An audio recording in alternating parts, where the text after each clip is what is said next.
the topic. Most of my academic life, of course, has been spent studying the Protestantism of the 16th and 17th centuries, particularly Martin Luther and his impact on, or lack of impact in many ways, upon the English Reformation. So it's a pleasure to be among Lutherans. I was delighted to be excommunicated on Sunday when I attended the worship service here. Delighted because it reminded me that there are people out there who still believe what they're meant to believe. That's a good thing. And it was a great pleasure to hear two wonderful homilies and the morning worship services. So it is a delight to be here. For those of you who are geeks, it is only the communication of attributes that stops me being a Lutheran. I have a lot of great sympathy for the Lutheran Church. I want to speak today on the topic of Mephistophelian man. The reason for the choice of that title will become obvious in a few minutes' time.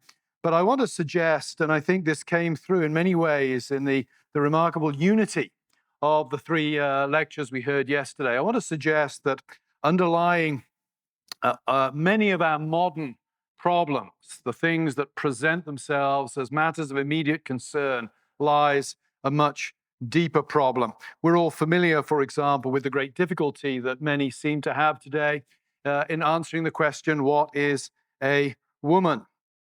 We are familiar with the questions that swirl around identity. Any of us here who work in higher education will no doubt be struck by the dramatic levels of anxiety and distress among young people today compared to when we were at college 20, 30, 40 years ago. I think underlying all of these issues is a deeper problem. And the deeper problem is this. The deeper problem is not that we have lost sight of what it means to be a woman. The deeper problem is that there is no longer really any practical consensus on what it means to be a human being. I think we live at a time of, to put it in slightly pretentious language, of deep anthropological crisis. Understanding what it means to be a human is something that is under severe challenge today. That came through, I thought, particularly loudly in Matthew's lecture yesterday when he delineated the various transformations that are taking place in things like medicine, where really at the root of those is the loss of a kind of normative notion of what it means to be a human being. I've said this on numerous occasions this year. It is the 80th anniversary of C.S. Lewis delivering the lectures that some years later became the amazing little book, The Abolition of Man. And what Lewis identified in 1943, in the midst of the Second World War in Europe, the problem of the abolition of man really continues to be our problem today. By the way, anybody sitting there thinking, this is great, Trueman's going to give us an answer to this. I'm just a historian. I only explain where the problems come from. I leave it to you to think about what the solutions might be. I want to set up the question a little bit differently, though, to the way it was done yesterday. I want to first of all, lay a sort of foundation for the discussion I want to engage in. I want to suggest that human beings, our condition is unique of all creatures on the face of the earth. And you don't even have to be a Christian, I think, to acknowledge the uniqueness of what it means to be a human being. And I want to put it this way, that the human condition is unique because we are the one creature on the face of the planet where there is a distinction, an important distinction, between what we are and who we are. To the point, in fact, that the who we are is often a lot more important than the what we are. What do I mean by that? I'm blessed to live in Western Pennsylvania. I grew up in the countryside. I struggled living in cities then for many decades. Finally, I'm back sort of where I began, in the countryside. And my wife and I, when we look out into our back garden, there is an abundance of wildlife there. And of all the creatures we see wandering through the garden on a relatively regular basis, and my favorite is the fox. The fox is a remarkably beautiful creature. What's interesting about the fox, of course, is that were a chicken to appear on the scene as the fox is wandering through my garden, I know exactly what would happen. A fox is an instinctive killing machine, maybe the most beautiful killing machine on the face of the earth. But I would suggest that if you've seen one fox in the presence of one chicken, you've seen every fox in the presence of every chicken. Such that if a chicken wandered across my garden while the fox was strolling across and the fox simply walked past and ignored it, I think the response would be, there's something wrong with the fox. Clearly that fox is not what it should normally be. It's the same with beavers. Beavers instinctively build dams. My wife and I, for many years, had a beloved Jack Russell Terrier. Jack Russell is just crazy. I love Jack Russell Terrier, but he's just insane. But he did not reflect on his insanity. He just was insane. For a fox, for a beaver, for a Jack Russell, there is really no significant difference between what they are and who they are. They're creatures of instinct. Now, if you have a Jack Russell, you get to know perhaps there may be little traits, personality traits that separate your Jack Russell from other people's. But by and large, there's a huge commonality. The what is far more important than the who. When you think of human beings, there's a big distinction. If I were to, during the coffee break, ask you about yourselves today, and you were merely to give me your blood group or your genome, you would be telling me what you are, but you would really be telling me nothing of any significance about you. The way we think about ourselves is not based upon the instinctive hard wiring we have as human beings. It's based upon the decisions, the choices we've made, the way we've reacted to the world around us. I put it this way, what we are is different or distinct from who we are. Think about this in terms of how we engage with each other. Think about Adam.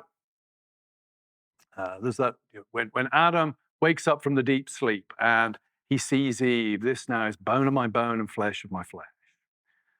Adam recognizes a whatness in Eve. There's a what there that coordinates with his whatness. But that will not be the most significant thing about their relationship. When you think about men and women, well, what is love? Love is when one human being looks at another human being and sees that human being as a person, as a subject, not as a thing.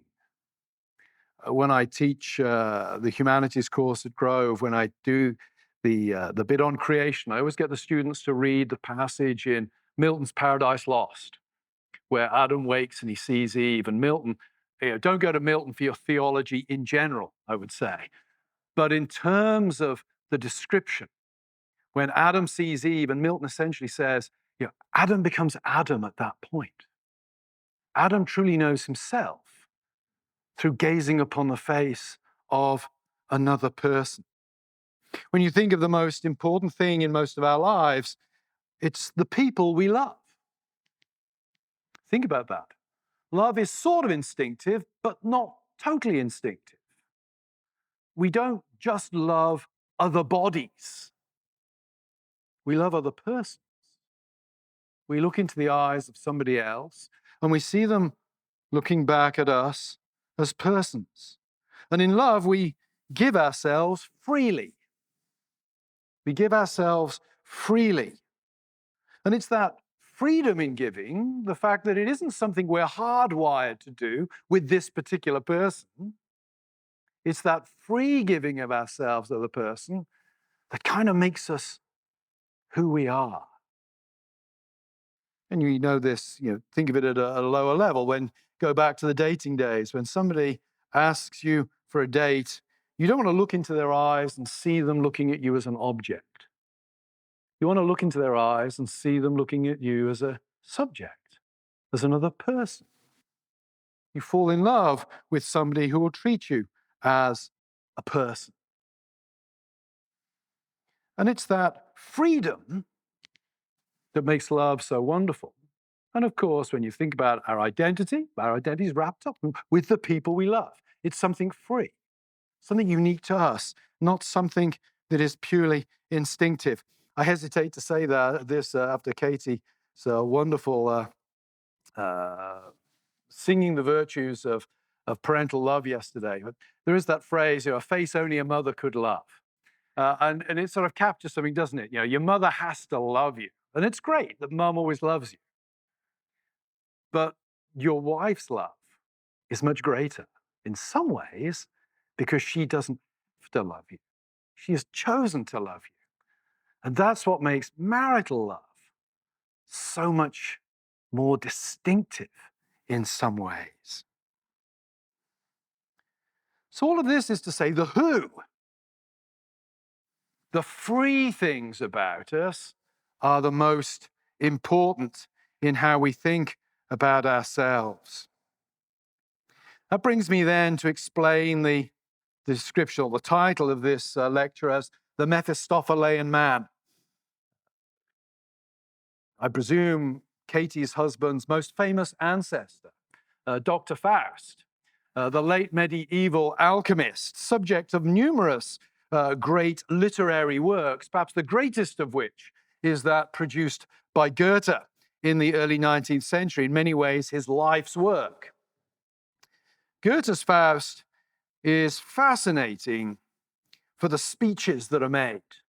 It's not really, in some ways, a play to be acted. It's a poem to be read. And in one of the first encounters between Dr. Faust and the demonic Mephistopheles figure, Mephistopheles makes this speech.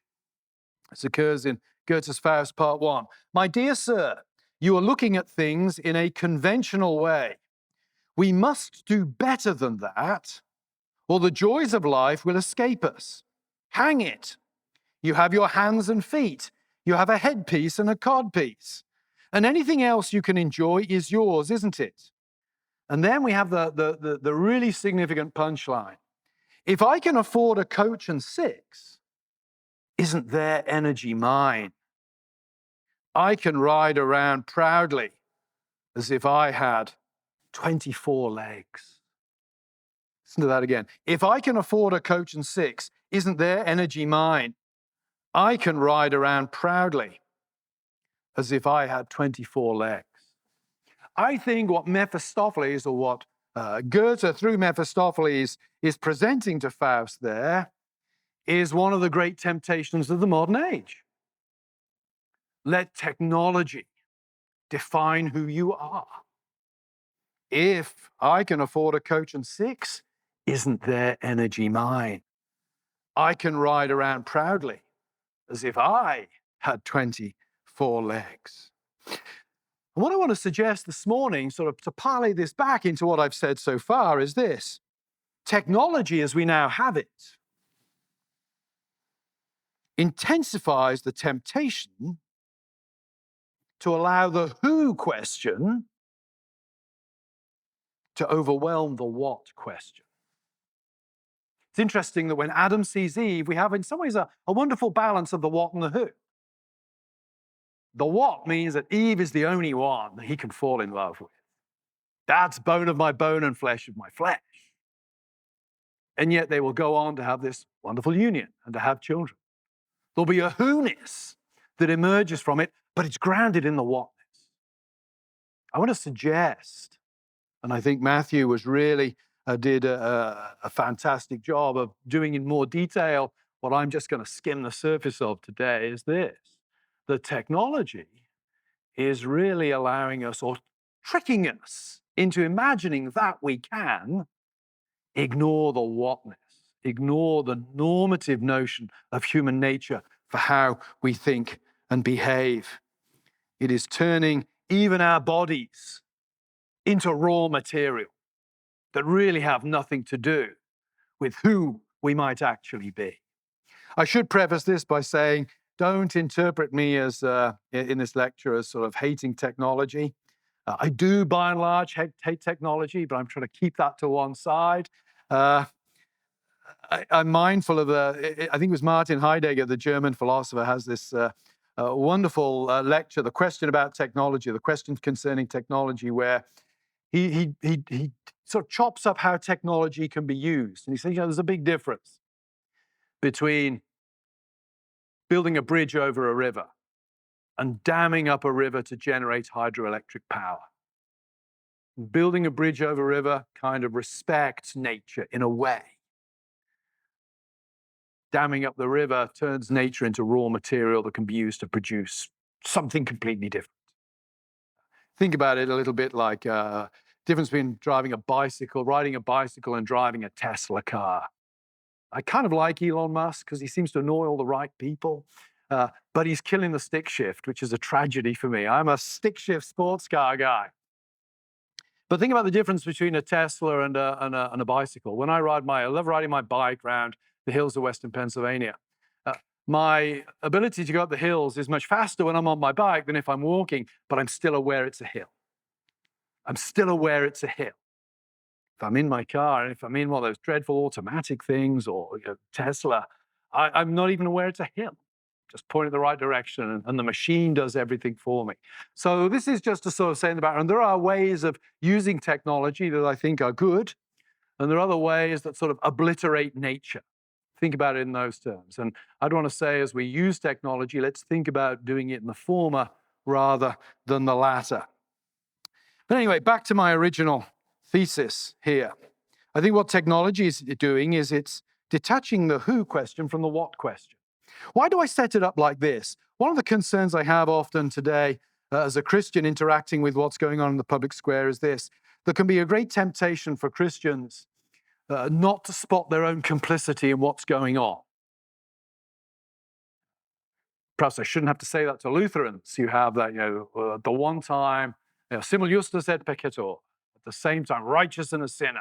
Lutherans acutely aware, I hope, of complicity in the fallenness of the world. But there can be a temptation, because we're not involved in pride stuff, and we criticize pride stuff, to fail to realize that we actually buy in to some of what I would call the cultural pathologies that have made Pride Month possible.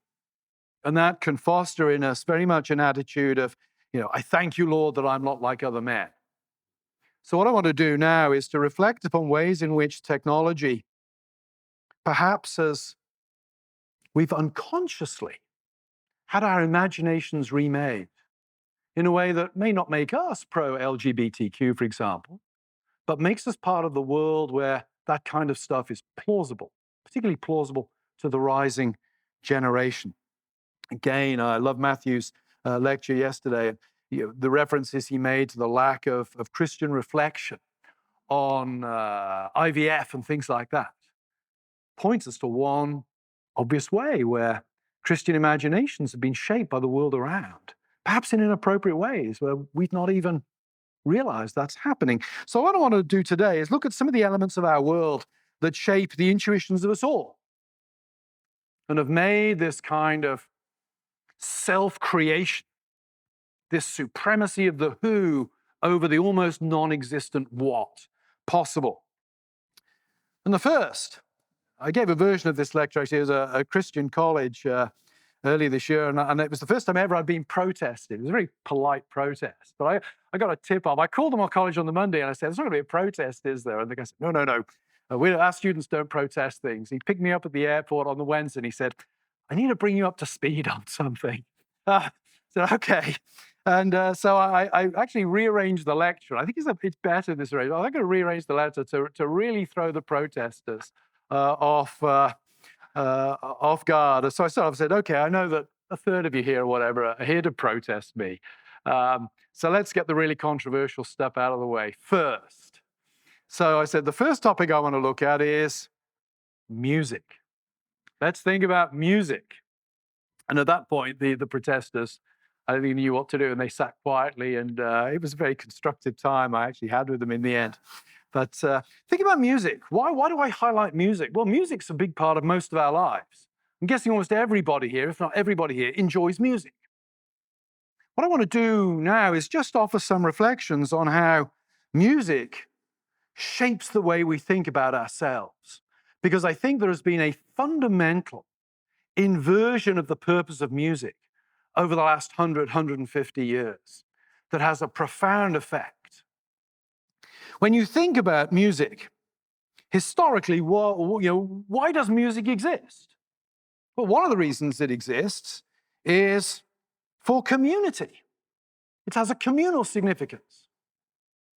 Key events in communal life, I won't say in every culture in the world because I'm not familiar with every culture, but every culture with which I have some familiarity has a role for communal music, typically to mark significant life events, births, deaths, weddings, celebrations, lamentations, communal experiences marked by music. African American spiritual tradition, out of which the blues emerged. Well, what's our African American spirituals? They emerge out of that communal experience of suffering and exile. Think of the Psalms. We've already touched on Psalms this morning in the worship service. I've never sung 10 verses of a hymn, by the way, but that was a fantastic hymn. I could have gone on for another 10. That was great. Paul Gerhardt, we have a few of his hymns in the Presbyterian hymn book. Don't think we have that one. But what a great hymn that was. Hymns. We gather for worship and we express our response to God's grace communally through music. Psalms of the Old Testament, communal expressions of Israel's experience, individually written. David wandering in the wilderness, but those wilderness wanderings for David become the experience of the community in exile as they sing them. The rich tradition of ballads and folk songs that many cultures have. Music arose out of, reflected, and I think constituted a big part of communal life for many people. To be involved in music was to be necessarily part of a bigger whole. Why? Because up until about 120, 130 years ago, 140 years ago, to enjoy music, it had to be live. You had to be at the concert. You had to be at the church. You had to be at the funeral. You had to be at the wedding. Music as a phenomenon is a communal thing, and it reflects communal life, and it shapes our intuitions to thinking about life as community. What about music today? I listen to a lot of music, but I by and large listen to it as an individual. Not only do I listen to it as an individual, I typically listen to it to cut myself off from other people. I actually read books. I got on a plane recently and I took a book out, and the woman sitting next to me was just coming back from a Taylor Swift concert. She didn't believe that I'd never heard of I'd heard of Taylor Swift, couldn't name a song by her. But I took my book out and she said, "Wow, a paper book." And I'll always remember her next line was, "You're really old school." And I thought, I was preaching the following day, I thought, this woman is tomorrow's sermon illustration and she doesn't even know it. It was, but anyway, I'm always kind of relieved when I sit down on a plane and the person next to me puts the earbuds in. Why? Because I'm an introverted, antisocial Englishman and I don't want to talk to somebody I don't know. And it's glad they're cutting themselves off from me. But joking aside, think about that. Think about how music permeates our society now, but it has become by and large a matter of individual taste. It has moved from being a matter of communal production to individual consumption. That, I'm not sure I'm capable of tracing out all the significance of that, but it has to be hugely significant for how we think about things when something that's the very existence was to make us a community has actually become something to make us individuals. And with the advent of Spotify, prog rock is dead. You don't need, there's no such thing as a concept album anymore because you can pick and choose exactly what you want when you want to listen to it. It's odd, isn't it, though? I think most of us would acknowledge that live music is better. One of the lovely things about teaching at a liberal arts college is that Grove has a wonderful traveling choir, and an embarrassment of riches among young musicians, from jazz through to classical. And my wife and I, we live in the middle of nowhere in Western Pennsylvania, and we hear more live classical music now than we've ever done in our lives. And it's wonderful, because there's something about being with other people when music is produced. Even, I think, in an odd way, young people today have some sort of folk memory of that. Students in my class, I'll ask, are you dating somebody? Yes. Is it a long-distance relationship? Yes. I say, do you ever do this weird thing where you watch the same movie on Amazon simultaneously? And they say, yeah. And it doesn't seem weird to them. And I'll say, why isn't it weird to you? Because I want to experience the same thing, the same time as my loved one. It points us towards music and cultural productions as really being those that should bind us together.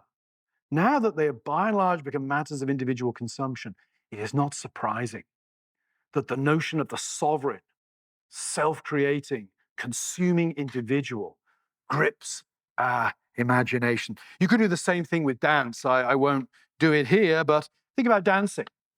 Actually, I will do it here. Think about dancing. I show slides that grow when I teach this, and the one slide comes from the BBC production of Pride and Prejudice, maybe 25 years ago, and it's a communal dance scene. The other slide comes from Saturday Night Fever. It's John Travolta strutting his stuff, which to me is a recent movie. To my students is like, the amount of people around who were still there when it came out. I feel if it's not black and white or star Gene Kelly, it's not a classic movie as far as I'm concerned. But I asked the students, think of the difference between these two pictures. Dancing in the Jane Austen scene, if you were to sort of eliminate by the use of technology, you were to scrub all of the dancers except Mr. Darcy, and you just looked at his dance moves, he would look utterly ridiculous, because he only makes sense when he coordinates his dance steps with those of everybody else. Dancing is a corporate, communal thing that is a constitutive part of being a communal being. One could, in some ways, riff again on what Matthew was saying yesterday when he talked about dependency. How is human dependency reflected culturally there? Well, there's a dependency of the baby on the mother, of course, but there's a dependency of one dancer on another in a communal dance. It's part and parcel of a way of understanding what it means to be human, where other people are critical for my identity and critical for me to make sense. Then you move through the history of dance, we move into the waltz and the foxtrot, and that's kind of intermediate state. There you have the one guy dancing with the one girl. So it's not quite communal, but it's still relational. Finally, you get to John Travolta. What's John Travolta doing? He's strutting his own stuff. Dance has become an adversarial competition at that point, where one individual tries to outdance the other. I joke to the students these days, mating today, dancing today, it's a mating ritual. John Travolta is displaying his wares, trying to attract a female. I use that excuse when my wife and I go to weddings. We've got to go to one this Saturday. She will want me to dance. I'm sure I hate dancing. And my excuse is always, it's a mating ritual. I found my mate. I don't need to dance anymore. But anyway, think about music and dancing. Think about how that shapes about how we think about what it means to be a human being. You might say, these are trivial things. I'd say to you, no, they're not. Music is a very, very important part of human culture. Dancing has been a very, very important part of human culture. When those things change their function, something very, very significant is going on in the way people imagine themselves to be in the world and in relation to others. Next section, and here I can be very brief because this was where Matthew really zeroed in yesterday. The medical field. I use slightly different terminology, but I say, with medicine, we've moved from a position where medicine was primarily restorative to one where it's become transformative. Plastic surgery has been around time immemorial. We have presumably fairly horrific examples of rhinoplasty from the ancient world. But plastic surgery really takes off, as I understand the modern history, after the First World War in Britain.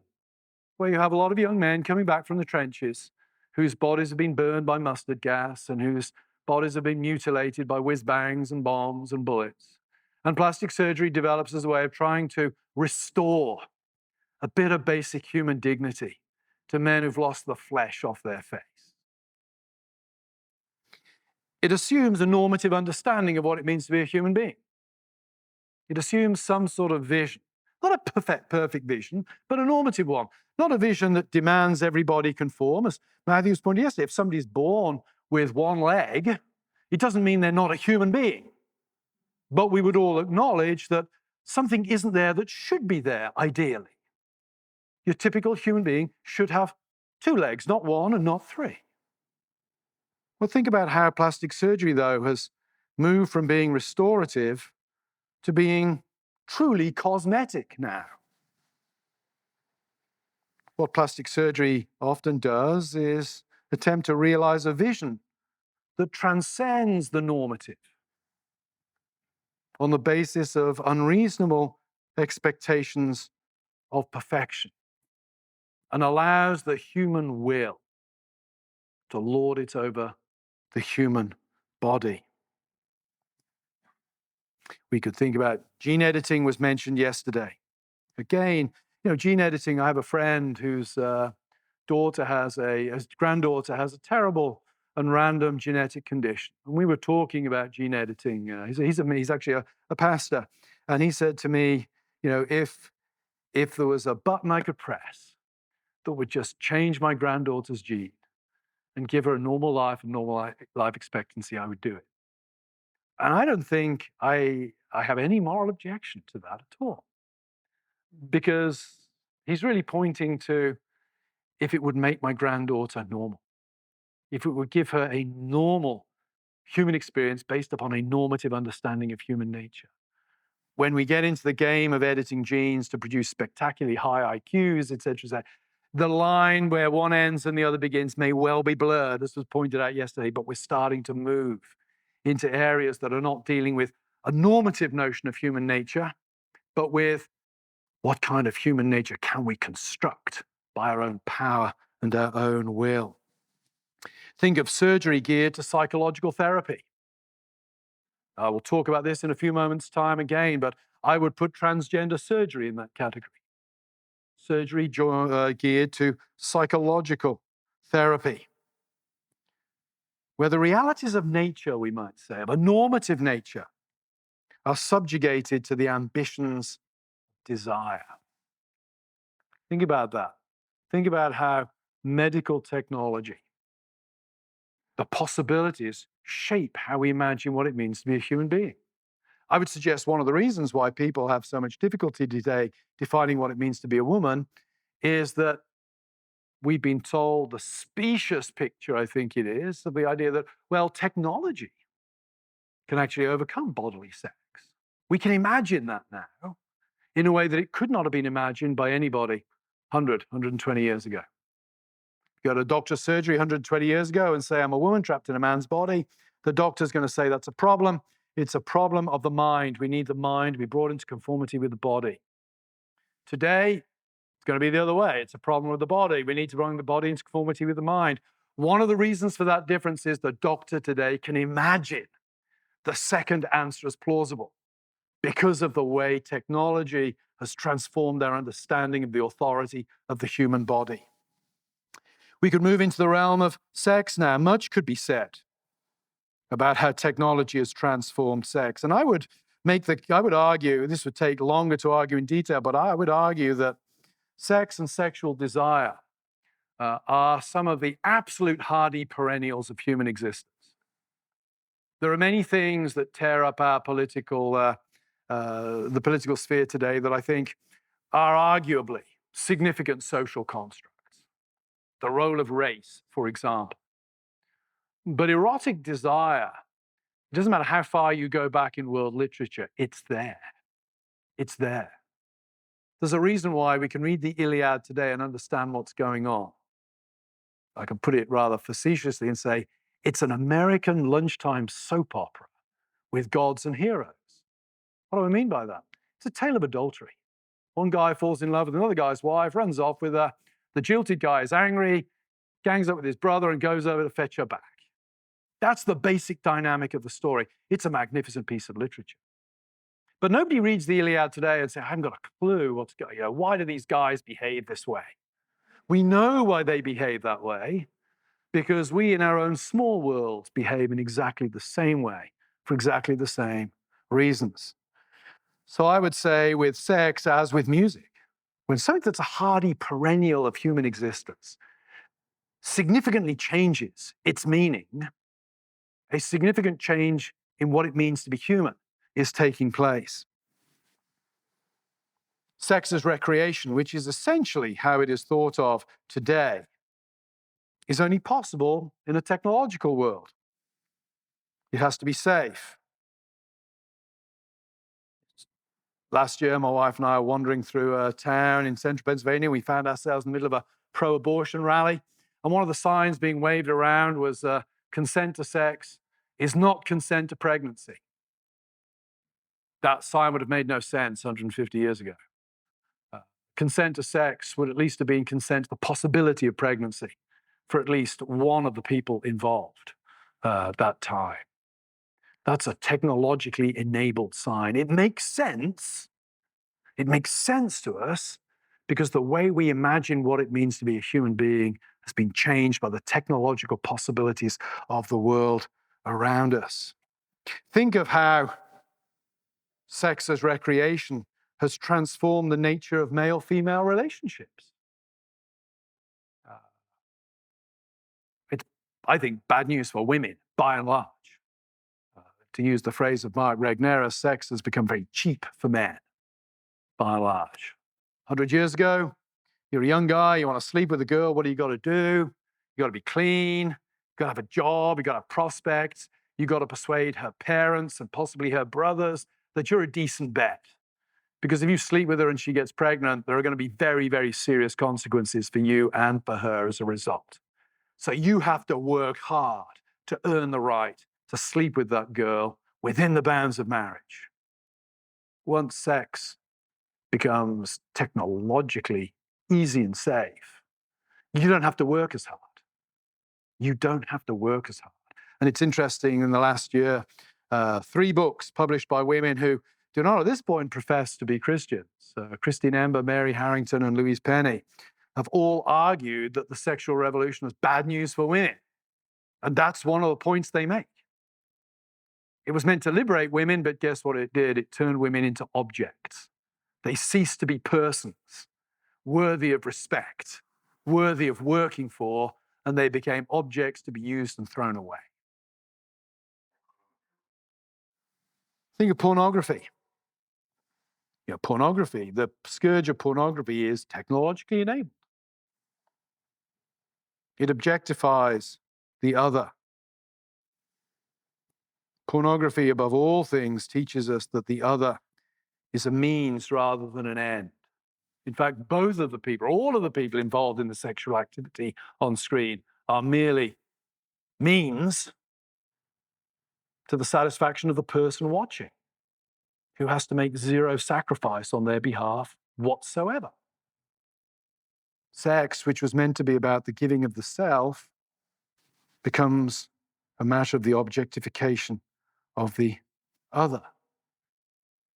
And again, I think intuitively we know that sex is significant, and the significance we give to it is not merely a social construct. Paul, of course, makes it clear that sexual immorality, man sleeping with a prostitute, is particularly heinous. But even non-Christians understand this. My friend Frank Beckwith, professor of law at Baylor University, is Roman Catholic, a legal scholar, but very well trained in philosophy, written a great paper where he looks at the Harvey Weinstein issue as a way of getting to the fact that sex is more than just recreation. So, if we heard that Harvey Weinstein was insisting that young female starlets cook him dinner so that his wife wasn't so tired at night and he was able to sleep with her, we'd regard him as a creep, but we wouldn't regard him as a monster. And yet the dynamic is very similar. He's forcing a young girl to do something she doesn't want to do so he can get sexual satisfaction. To which Frank then raises the objection, yes, but maybe it's the penetration of the body that's the problem. Frank says, okay, think of a second scenario. Harvey Weinstein is insisting that these girls that he is recruiting for his movies allow him to lick his finger and stick it in her ear in order to get a place in the movies. Again, if we heard that, what would we think? We'd think Harvey Weinstein is a creep, but we probably wouldn't think he's a monster. And Frank asked the obvious question. So why do we think he's a monster? Why is that form of bodily penetration so much more heinous than that form? And his point is this: sex has a unique status among human beings. It's the act, of course, when we're closest to God. It's a creative act. I would also suggest that sexual assault is heinous. We know this because it involves the forcible taking of something that only you can give. Sex cannot be taken. It can only be given in a properly ordered relationship. It can only be given because only when it is given is the other treated as an end in themselves and not as a means to an end. When sex is taken, then you've taken something from that person that is only theirs to give. And I would go on and say, yeah, what is it that's been taken? I'd say, their very self. Their very self. Any of you who have spent time either on an elder board, a session, or in the pastorate will know that, somebody gets punched in the face, they're going to get over it. But the people you pastor who are sexually assaulted, they never quite get over that. Why not? Because something was forcibly taken from them that was only theirs to give. Their very self. And that raises the question then, when we try to con ourselves that it's just recreation, or pornography is a victimless crime as long as everybody on the screen is agreeing to what's going on, how on earth you verify that, I have no idea. But if sex is just recreation, why all of the pain? It's a perversion of what it means to be human. The pornified culture in which we live sends signals to us that dehumanize us, destroy what it means to be human. And then we come to transhumanism. Again, that was dealt with yesterday, but I want to suggest here just a sort of a supplement to what was said yesterday, and that is this. And this is the thing I miss in my two books on the self. I dealt with transgenderism very much as a sort of political phenomenon, as part of the LGBTQ movement, and certainly is. It also rests upon similar premises of the sovereignty of the individual desire as determinative of identity. But there are some obvious differences between transgenderism and the L, the G, and the B. One, transgenderism is not necessarily a matter of sexual desire. We have these strange situations where a guy thinks he's a woman, but is still in love with his wife. So sexual desire and gender dysphoria, not the same thing. They may go together, but they're not necessarily the same thing. Second thing is this. I think transgenderism is actually a subset of transhumanism. It's transhumanism that's the real issue. I completely missed that. It's transhumanism. It's part of the transcendence of biological limitations and the elimination of the significance of biological relations that is going on within our culture at the moment. Again, riffing a bit off what Katie said yesterday. Isn't there a cultural shift in our world towards parenting as function? Didn't I just use an interesting phrase there when I said parenting? I don't know when parenting became a verb, but when I was growing up, parent was a noun. Now, to parent is a verb. That's interesting. You just were a parent when I was growing up. Now it's becoming something you do functionally. And laws, I think in the next 10 years, what will be interesting to see is laws in this country shifting towards the functional definition of parenting. And as we shift towards a functional definition of parent, we move towards a very ideological view of what it means to be a parent. Already seeing this in California with the proposed bill that would make affirmation of a child's gender confusion part of what it means to be a good parent. Transgenderism, then, I think, is part of transhumanism. And this, again, connects to technology. Would we not expect in our world the body to be less significant the more and more we interact in disembodied ways? Quotation here from Mary Harrington's great book, Feminism Against Progress.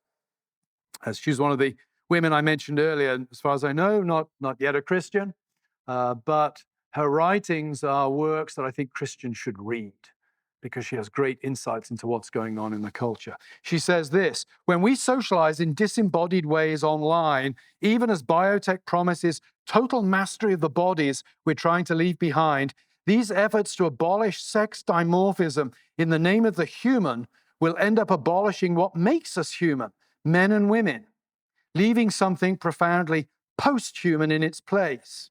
In this vision, our bodies cease to be interdependent, sexed, and sentient, and are instead reassembled as a kind of meat Lego. Wish I'd invented that phrase, meat Lego, built of parts that could be reassembled at will. Reminds me of a picture I was sent recently of a box of pork chopped up into cubes, and somebody had put the label on it, a Peppa Pig three-dimensional jigsaw. Rather distasteful, but amusing nonetheless. But what she's saying there, she's sort of saying there what I've been trying to say about other things, that the more we interact in disembodied ways, the more we will start to think of our embodiment as irrelevant or even as a hindrance. Shaping this idea of the sovereign, self-creating will.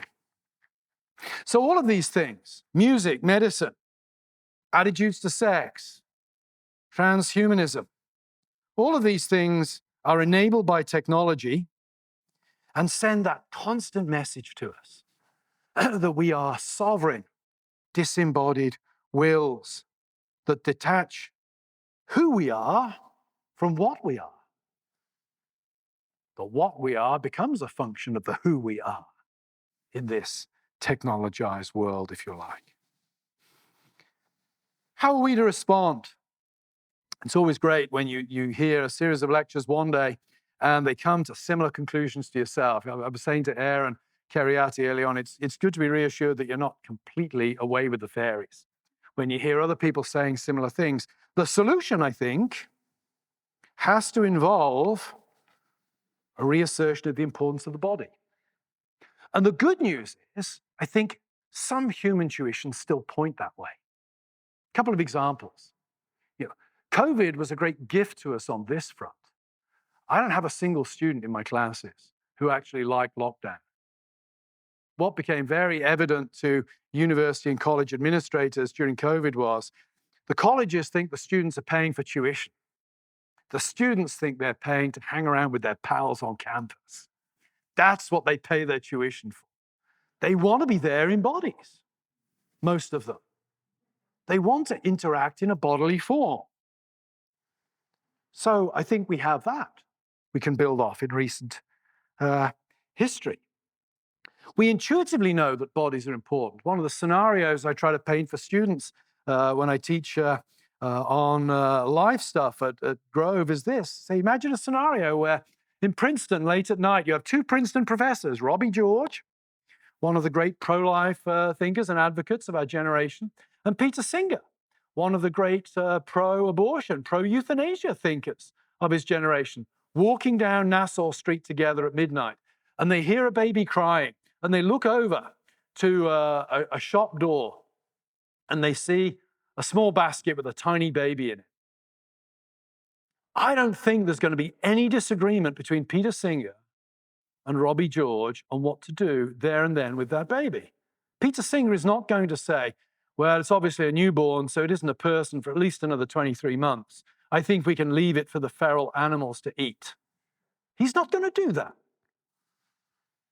because that little body is clearly a dependent person to him at that point.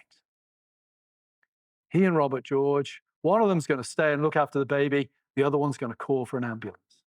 No doubt in my mind. In fact, there's an amazing interview with Peter Singer on, you can find it online, where the interviewer puts it to him that it was a bit inconsistent when his mother had Alzheimer's or some equivalent of Alzheimer's disease. He and I think his sister helped care for her. And the interviewer says, but you think when somebody's lost their mind in that way, they cease to be a person. Isn't it a bit inconsistent? And Singer gives this kind of poker-tell answer, reveals everything. He says, yes, I guess it is. But it's different when it's your own mother. Well, of course. She gave birth to you. She fed you at her breast. She probably put sticking plaster on your knee when you fell over in the school playground and came home crying. But your mother is not an abstraction. Humanity is an abstraction. Bodies are abstractions on one level. But as I said right at the very start, we don't fall in love with bodies in general. We fall in love with that person. Persons are not abstractions. Persons are not abstractions. We need to recapture the imagination for the notion of personhood. And that's where I think we as a church, we as churches need to focus our attention on the local and on hospitality. It's very striking to me that in Paul's qualifications for eldership, hospitality is included. My view of the eldership qualifications is this: the elder is meant to embody everything that every Christian should aspire to be. The elder is meant to be that guy in the church you can point your kids to and say, when you grow up, you want to be like him. With the exception perhaps of teaching. The elder is meant to be able to teach, and not everybody has the gift of teaching. That's not a moral failing. But nobody should be getting regularly drunk or causing a disturbance in their neighborhood or being short-tempered, etc. Those are all things that no Christian should do. And hospitality is there at the heart.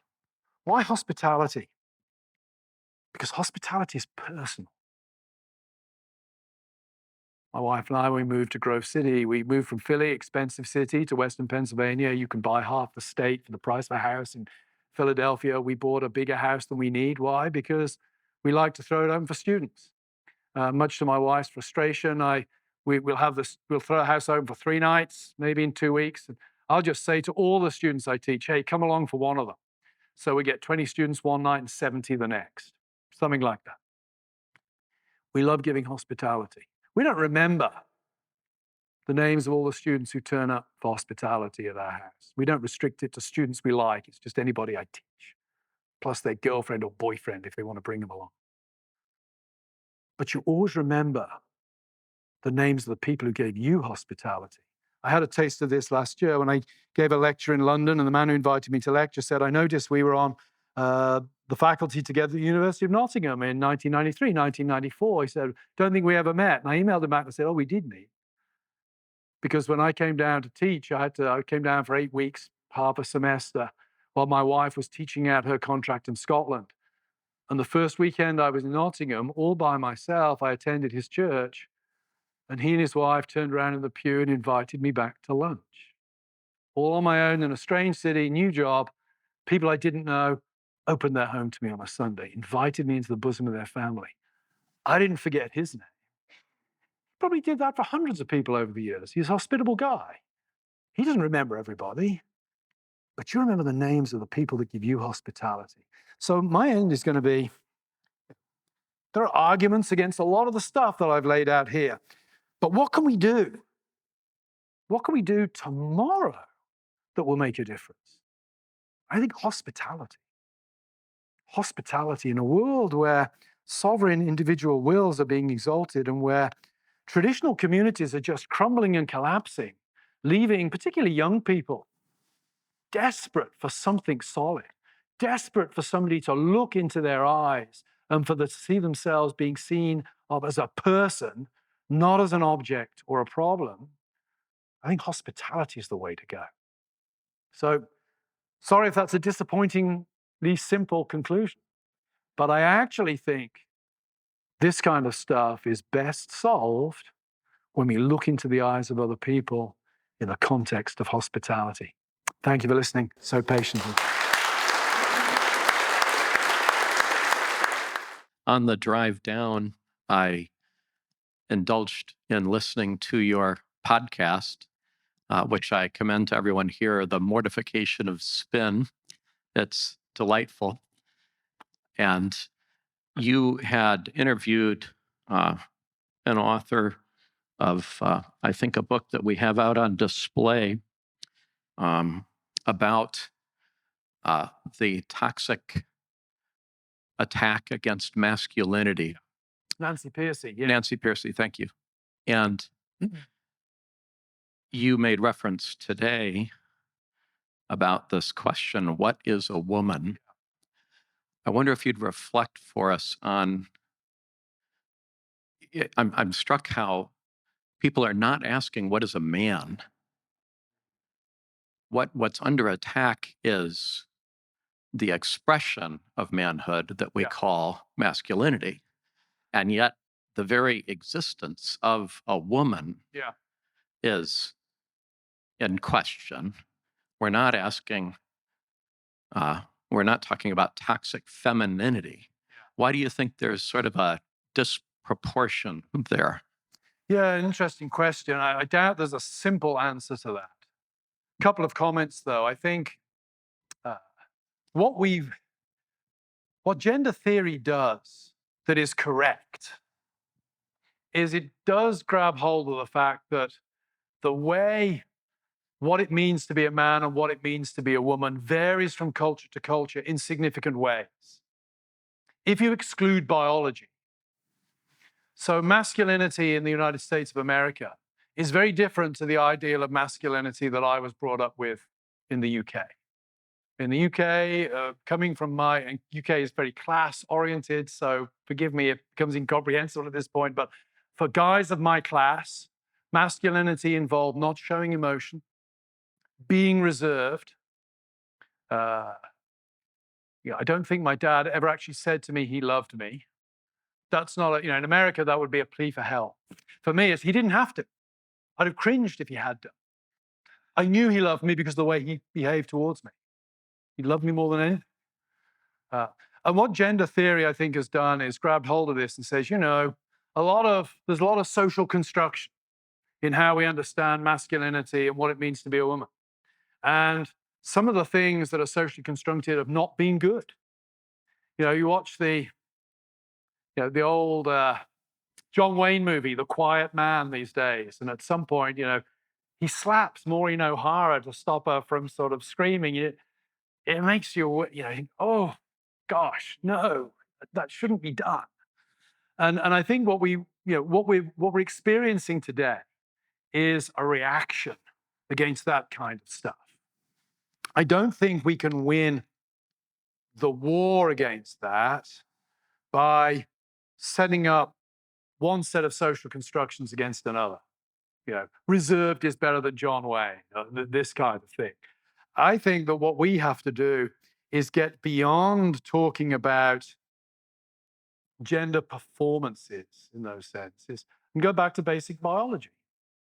You may have heard the other podcast I did where my co-host, Todd Pruitt, every now and then he's called away on pastoral issues. And I always think, is it because this is a podcast that is going to be controversial? He's dropped me right in it. I interviewed Abby Favale, wonderful gender theorist from Notre Dame. And I recommend her book, The Genesis of Gender. It's, I think, the best Christian guide to what's going on. And I started that interview by saying, okay, Abby, I'm going to ask you a question that has apparently stumped some of the greatest minds of our generation. What is a woman? She gives me like a 45 to a 1 minute answer, straight like that. She says, a woman is a human being whose body is tailored towards the telos, the end of gestation of new life. And that makes the answer to what is a man easy as well. A man is a person whose body is tailored towards the fertilization of the woman's body that is then tailored towards gestation. And then we start to think about, well, what does it mean to be a man or a woman? We start to think of it in terms of the responsibilities that that process creates. Now, that isn't to say that if you're a single man or you're an infertile man or woman, you're not really a man or a woman. We're going back to that normative notion of what it means to be a human being. But I think if we're going to address the issue of what it means to be a man, we need to go to the issues of what does a man look like when he has responsibility for child rearing? Or in a broader sense, responsibility for being an example to the rising generation, even if they're not his own kids. I think that's what we need to think about. My worry is that so much, particularly in the evangelical world, looking at American evangelicalism as an outsider and as an immigrant, so much of American evangelical notions of masculinity do seem rather American to me. Now, that's not to go down the Jesus and John Wayne route. I think that's a massively overstated thesis. But I don't think it was entirely wrong, if I could put it that way. I might be getting into trouble in some quarters because everybody these days is meant to be entirely right or entirely wrong. But I would say, coming as an outsider to America, there are things about the American construction of manhood that I don't recognize and I don't see in myself. And I don't think it's because I'm effeminate. I think it's because I'm English. Some of you may connect the two. I don't know, but it's and so I don't know if that answers your question, but there's a general crisis out there about masculinity, femininity. What is a woman? I think within the church, what we need to do is place child rearing back at the center. Not everybody can have a child. I understand. I would commend also my friend Erica Bakioki's book, The Rights of Women, where what she does there is she says we need a new legal theory of rights. Rights are things that we have to allow us to fulfill our obligations. Our obligations are prior to our rights. And she uses that with men and women and says, yeah, we need rights in this country that mean that men and women fulfill their responsibility to the children they have. That's how we, and again, I think Katie was very much sort of pushing in that direction yesterday. Thank you for your views on music, and I've made my living in the music business. That's what I've done. I'm a songwriter, and it's an amazing thing how music does influence our lives in so many ways. AI.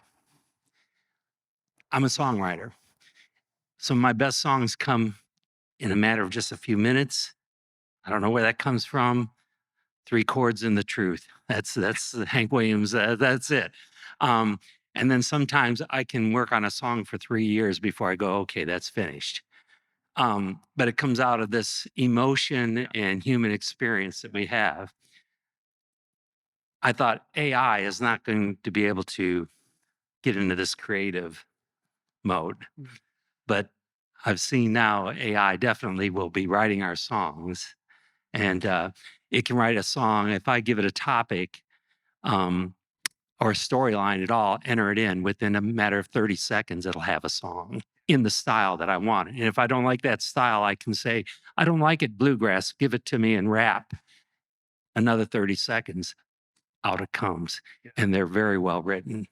They're written, I look at the storyline, I go, wow, that's AI. So with music influencing our culture, we need to be aware that the music that's going to be coming is not going to be coming from us as musicians or poets or songwriters from an artistic, creative end. It's going to be coming from someone who knows how to run a computer and influence us very greatly.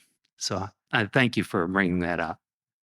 And I feel in some ways what you described is I won't say the ultimate, but certainly the next stage of music as an item of consumption. It's not even being created in the conventional way at that point. Now, there was a performance at Grove, I think in the last few months, Beethoven's 10th Symphony. Some years ago, this was long before the latest thing, somebody used AI to construct from the fragments of Beethoven's 10th Symphony what the whole thing would look like. And musicians I know who listened to it said, it was good, but it didn't sound like Beethoven. Whether that's them not wanting it to sound like Beethoven, I don't know. But I hope that human self-consciousness and experience is still important for these cultural things. I can imagine producing a Lady Gaga song by computer. I'm amazed if they're not already written by computer. But I wonder if the greatest songs could ever be produced by computer. That will be interesting to see. Hi, I wanted to thank you for your presentation as well. In online circles that I've been a part of, especially ones that are predicated on anonymity, you choose a screen name and an avatar, and even just like Twitter, right? People who are struggling with gender dysphoria tend to kind of almost soft launch their new identity in those circles, where you're not face to face. They're not out of the closet, as it were, in public, but online, everybody knows them by their preferred gender. So we talked a lot about disembodiment. I was wondering if you had any thoughts on how anonymity and the way that technology enables anonymity has also played into this. Thank you. Yeah, I think in a large number of ways, not just in terms of gender dysphoria. I think the modern collapse of friendship connects to it. Again, one of the things that is striking to me about higher education is how much anxiety there is among young people today. I think at Grove, 40% of the students will see a counselor either for themselves or on behalf of somebody else during their time, and Grove is not untypical of colleges across the United States. Why are young people so anxious? I mean, I grew up in the 70s and 80s. We were doing nuclear bomb drills. There were all kinds of crazy things going on that should have made us more anxious. But I just, okay, we shelter under our desk for 30 seconds. We laugh about this won't protect us when the 800-mile wind hits anyway. Then we go out and kick a ball around. I think friendship suffers, and human beings suffer when their relationships are disembodied, partly because they become so cheap and easy. I would say it might be a good thing for the 9, 10, 11-year-olds struggling with gender dysphoria not to be able to express that in their group of friends, because they may just get over it. And it's costly to express those things face to face. When you have real life friends in the real life material world, at school, it was costly to fall out. It was costly to say something nasty about somebody because you might get punched in the face. I always joke, say the students at Grove, when I was at school, we had a way of defusing social tensions. It was called fighting, and it generally worked. If you were caught by the teacher, you got smacked around the head and sent on your way. Nobody lost their job. Nobody went to counseling. Nobody got sued. The point I'm trying to make is embodied friendships. They're costly. They have a discipline to them.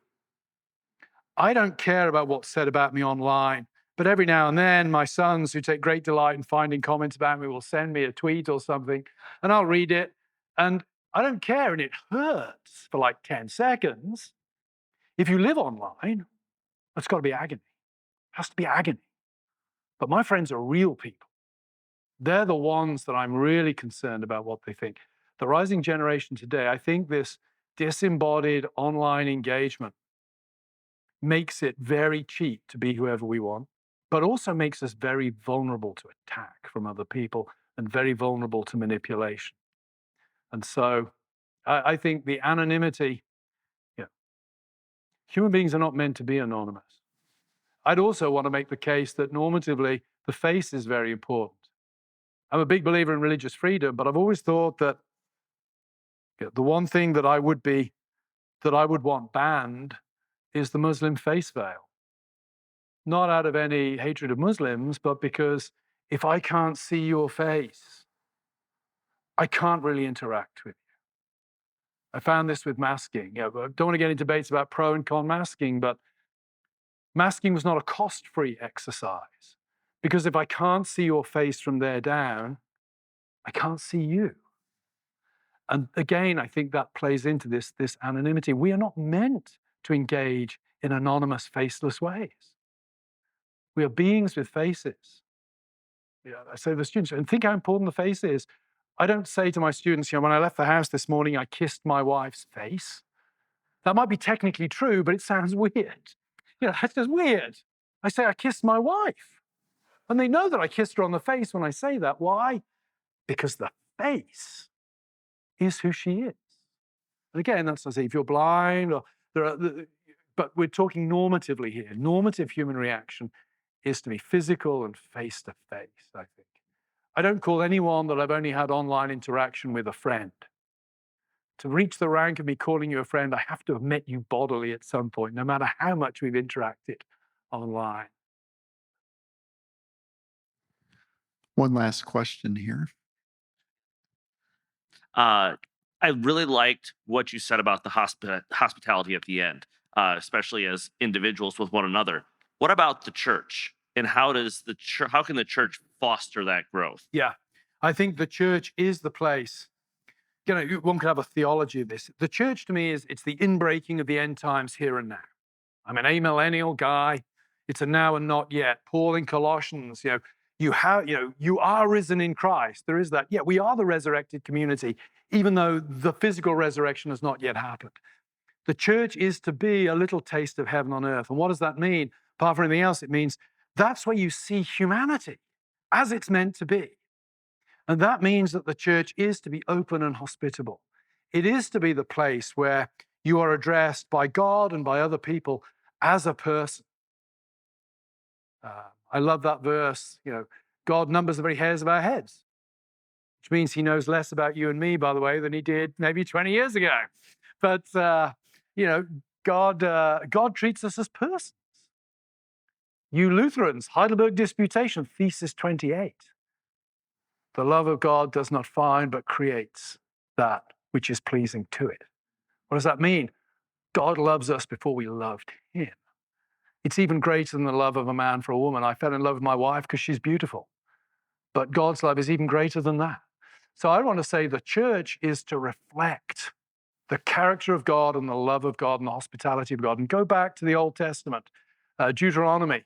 I am the Lord your God who loves the widow and the sojourner and the orphan. Love the sojourner, therefore, for you were sojourners in Egypt. That's the basis of Old Testament ethics. And that, I think, is what the church is to manifest today. So we are to be the place where anybody can walk through the door and be treated as a person. Let's not say it's easy. I don't have any difficulty interacting with gay people. I confess, when I interact with a transgender person, it's hard. It's really hard for me. And I have to keep praying when I do that. Lord, help me to remember this is a person made in your image, because I'm obliged to do it. I'm obliged to treat every image bearer as a human person. And I think the church is the key place for that to take place, where God addresses us and where we address each other. That's where we look for. It's flawed because the end has not yet come, but that's where we should find the greatest expression of what it means to be human. And hospitality, the welcoming in of the stranger, has to be at the core of that. Thank you, Dr. Trueman.